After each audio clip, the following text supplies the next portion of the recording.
The sudden, violent impact against the triple-paned window of my top-floor office in the mansion reverberated like a solitary thunderclap on that clear afternoon over Beverly Hills, shattering not only the integrity of the glass, but also the bubble of security and routine I had meticulously built over the years. The sharp, unexpected sound made my entire body tense. The silver pen that had been gliding smoothly over a financial report slipping from my numb fingers and falling with a muffled metallic click onto the sober-colored Persian rug. My eyes, which moments before had scanned numbers and charts with an almost bored familiarity, were now fixed on the center of the crack that branched out like a web of shattered crystal, a grotesque scar on the perfection of the landscape framed by the window. There, embedded in the jagged fragments, a glossy black feather, unusually large for any bird I'd ever seen in these parts, quivered faintly with the breeze now hissing through the breach. A chilling wave swept through the orchid greenhouse, adorning the corner of the room, raising the hairs on my neck and injecting a cold dose of adrenaline into my veins. That singular, sinister object, so out of place in this environment of opulence and control, seemed to carry a mute omen, a coded message that the immutable order of my world was about to be irrevocably upended. A dense, inexplicable shadow began to creep into the corners of my mind, dimming the bright California sunlight and planting the seed of paralyzing apprehension. This was no random accident. It was an invasion, a silent declaration that something, or someone, had breached the barriers of my isolated life, and the impact of that black feather would resonate far beyond the broken glass. The sense of security slipped away like smoke, replaced by a raw, terrifying vulnerability in the face of the unknown lurking at my door. The realization that the feather embedded in the window was not an isolated event settled like a cold knot in my stomach when I noticed the carefully folded note attached to the broken shaft. The elegant, unfamiliar handwriting contrasted grotesquely with the violence of the intrusion, and the dark wax seal adorned with a symbol I'd never seen before intensified the feeling that I'd been thrust into a narrative that wasn't mine. My hesitant fingers finally reached for the paper, unfolding it with agonizing slowness, as if I feared the words I would find. The message, concise and unsettling, didn't demand ransom or make direct threats. Instead, it stated with disturbing certainty that my protection had failed and that the time had come.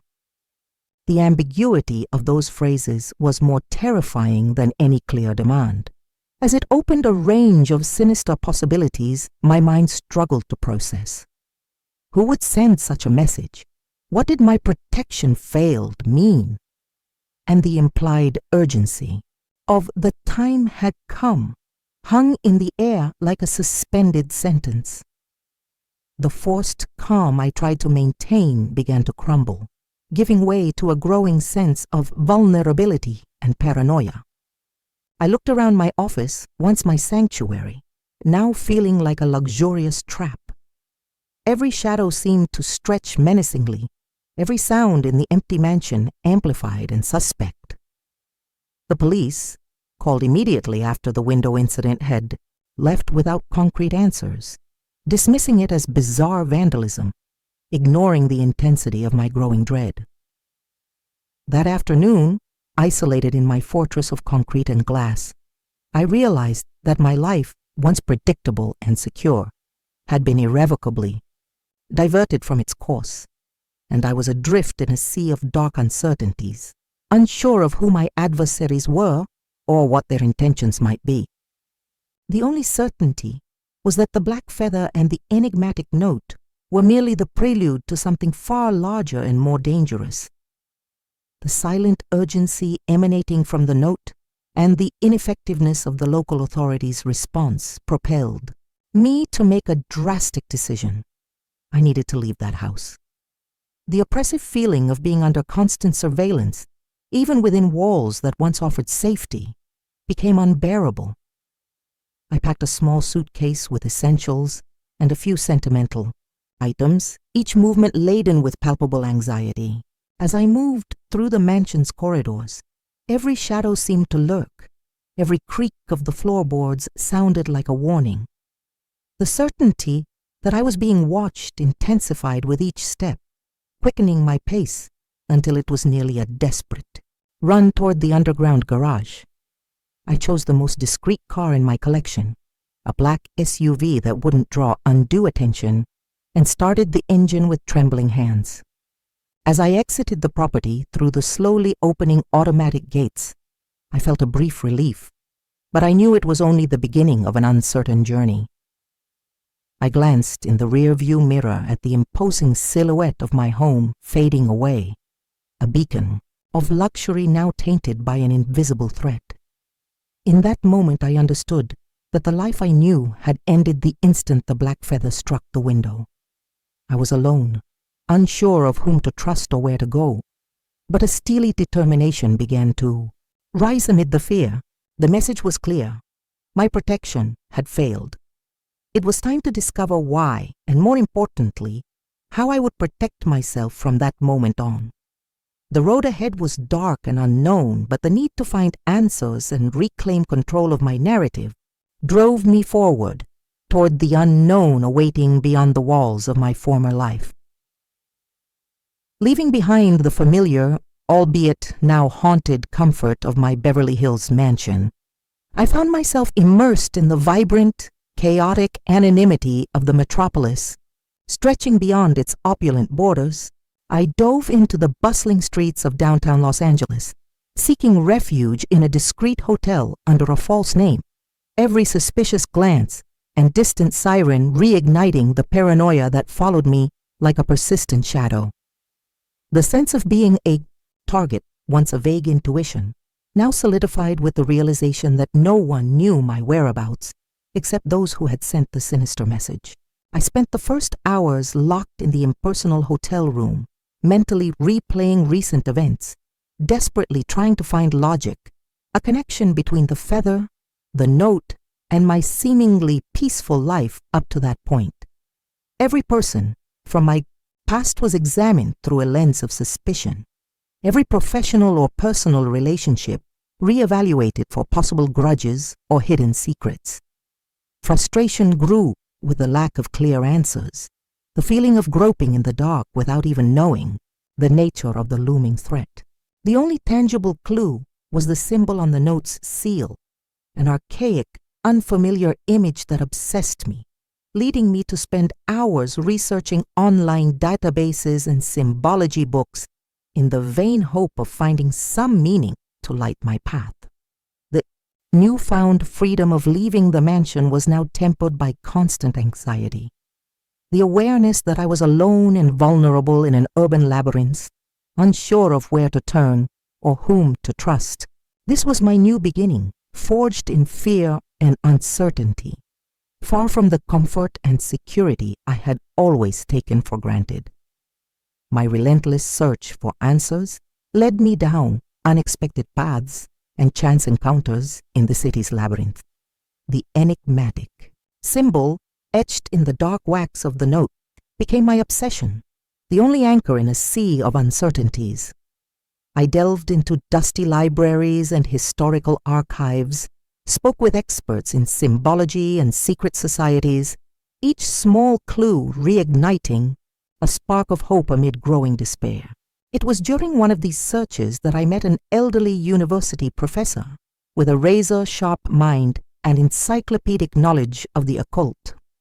He recognized the symbol as belonging to an ancient order with obscure ramifications and a past steeped in secrets and intrigue. His words painted a grim picture of power, revenge, and ancestral rituals, suggesting that the threat hanging over me might have roots far deeper than I could have imagined. The revelation shook me profoundly, turning the mysterious pursuit into something far more sinister and personal. Alongside my clandestine investigation, I had to learn to survive in the shadows, adopting new identities and constantly changing hideouts to avoid being tracked. Every face in the crowd became a potential threat. Every unfamiliar car parked on the street sent a shiver of apprehension. Yet, amid this constant paranoia, I also found glimmers of unexpected help. People who, for their own reasons, offered temporary shelter or crucial information, weaving a fragile web of trust in a world that seemed increasingly hostile. The web of secrets I unraveled piece by piece finally began to converge on a name. That of an old rival of my family, a shadowy figure I barely knew, shrouded in rumors, of resentment and a thirst for revenge over ancient power disputes. The professor, hesitant at first, eventually revealed disturbing details about this woman's past and her obsession with dismantling my lineage's legacy. The black feather, I discovered, was a symbol associated with her, a sinister mark left in her wake. The sudden realization hit me like a bolt of lightning. I wasn't a random target. I was the heir, the final link in a lineage this antagonist sought to destroy. This revelation changed everything. Paranoia gave way to cold, determined anger. The need to survive transformed into a burning desire to confront this threat head-on and protect what remained of my family and my name. With my tormentor's identity finally unmasked, a plan began to form in my mind, risky and bold, but the only way to step out of the shadows and reclaim control of my destiny. The end of Act 2 found me no longer fleeing, but preparing for the approaching battle, armed with knowledge and unwavering resolve. Passivity had turned into action, fear into a grim determination. The stage was set for the final confrontation. With my antagonist's identity finally unveiled, emerging from the shadows of clandestinity became an urgent necessity, driven by an icy determination that contrasted with the paralyzing fear that had haunted me in the preceding weeks. The plan, meticulously crafted during countless sleepless nights in impersonal hotel rooms scattered across the city, began to be executed with the precision of a surgeon. Every encrypted phone call, every furtive meeting in deserted alleys or forgotten cafes on the city's fringes represented a calculated, risky step toward the inevitable confrontation looming on the horizon. Information, patiently gathered through obscure contacts and exhaustive research in digital and physical archives, became my most valuable weapon, allowing me to track my rival's movements with silent obstinacy. I mapped her intricate network of influence, identifying the pillars of her power and seeking the inevitable cracks in her facade of invincibility. The palpable tension emanating from each step enveloped me like an invisible cloak, the growing sense of nearing the imminent climax pulsing through my veins like a constant electric current. The paranoia of being discovered at any moment still lingered, a persistent shadow in my thoughts, but it was now subdued by a nervous excitement, the adrenaline-charged anticipation of the moment I would finally confront the architect of my downfall. The risks inherent in each maneuver were frighteningly clear, the consequences of a single miscalculation potentially fatal. But the prospect of continuing to exist in a limbo of flight and uncertainty, eternally haunted by a ghost from the past, had become an even more unbearable prison.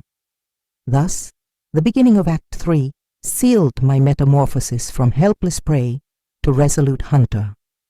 A role reversal forged in the visceral need to protect my future and seek belated justice for the profound disruptions inflicted on my life. The cold, relentless machinery of silent revenge had finally begun to turn, propelling me inexorably toward the eye of the storm. The silent siege I had meticulously planned began to close in on my antagonist, each movement orchestrated with the precision of a chess master moving their final pieces, luring her to neutral ground, a place where her influence wouldn't fully protect her, required a calculated dose of risk and subterfuge, using confidential information I had patiently gathered. The fateful encounter took place in an abandoned warehouse on the city's outskirts, a dark, echoing space that seemed to foreshadow the impending confrontation. The tension in the air was almost palpable when our eyes finally met, the latent hostility between us taking on a physical, oppressive form. Her initial words dripped with scorn and unshakable arrogance, underestimating my determination and the depth of my knowledge about her dark schemes. But as I revealed the evidence I had collected, exposing her manipulations and the extent of her petty revenge, her facade of control began to waver, giving way to cold, calculating fury. The verbal confrontation escalated quickly, turning into a battle of wills, each word laden with years of resentment and bitterness. That moment was the culmination of the entire pursuit, the convergence point of all my efforts to uncover the truth and confront the person responsible for plunging my life into chaos. This was the middle of Act 3, the climax where the stakes were highest and the outcome of our clash would define both our futures. That dilapidated warehouse became the stage for our final battle, a space where secrets would be revealed, scores settled, and destinies sealed. This was the moment of truth. At the height of that hate-filled confrontation in the ruined warehouse, the raw, unfiltered truth finally came to light, dismantling the layers of secrecy and manipulation that had obscured reality for so long. The battle of wills culminated in a tense stalemate, where the balance of power seemed to teeter dangerously. Yet the resolution didn't come in the violent form we both might have expected. Instead, the public exposure of the evidence I had gathered, meticulously documented, and strategically released began to dismantle my antagonist's network of influence before the world's eyes. The impact was seismic, shaking the power structures she had spent years building and exposing her dark deeds to the light of justice. The end of the confrontation in the warehouse marked not a physical clash, but the moment her authority began to crumble irreparably under the weight of her own machinations. The consequences were swift and far-reaching. Investigations were launched, allies abandoned her, and the veneer of respectability she so prized shattered into countless fragments. Watching her empire collapse, the slow and inexorable fall of her position brought a bittersweet sense of justice. The anger that had driven me for so long began to give way to deep exhaustion, but also a glimmer of peace. The end of Act 3 didn't signify a traditional happy ending, but rather the restoration of a certain balance, the dissipation of the shadow that had loomed over my life. The scars of the ordeal would remain, tangible reminders of the fragility of security and the human capacity for malevolence, but also of the resilience of the human spirit in the face of adversity. The future stretched ahead, uncertain but free of the oppressive weight of another's vengeance. There was a long road to rebuilding trust and normalcy, but the first and most crucial step had been taken. Justice, though not in the form I had initially imagined, had prevailed. Months have passed since the confrontation in the warehouse and the subsequent fall of my antagonist. The dust of the legal and media battle finally began to settle, leaving behind a trail of profound changes. In my life, the Beverly Hills mansion, once a symbol of security, now carried the dark memories of the invasion, and I decided I needed a fresh start, a space where the shadows of the past wouldn't loom so heavily. I found refuge in an isolated seaside house where the constant sound of the waves seemed to wash away the tensions that still clung to me. Trust, so brutally shaken, was a delicate flower that required care and time to bloom again. The nights still brought echoes of the pursuit, but their frequency gradually diminished, replaced by calmer dreams and glimpses of a future where paranoia wouldn't be my constant companion. The world, which once seemed full of hidden threats, began to reveal its beauty and possibilities again. Small acts of kindness, casual conversations with strangers, the simple beauty of a sunset, all gained a new appreciation, a vivid contrast to the darkness I had traversed. The invisible scar would remain, a constant reminder of my vulnerability, but also of my resilience. I survived. I learned. And somehow, amidst the fear and uncertainty, I found an inner strength I never knew possessed. The future was still a blank canvas, but for the first time in a long time, I felt ready to paint new colors.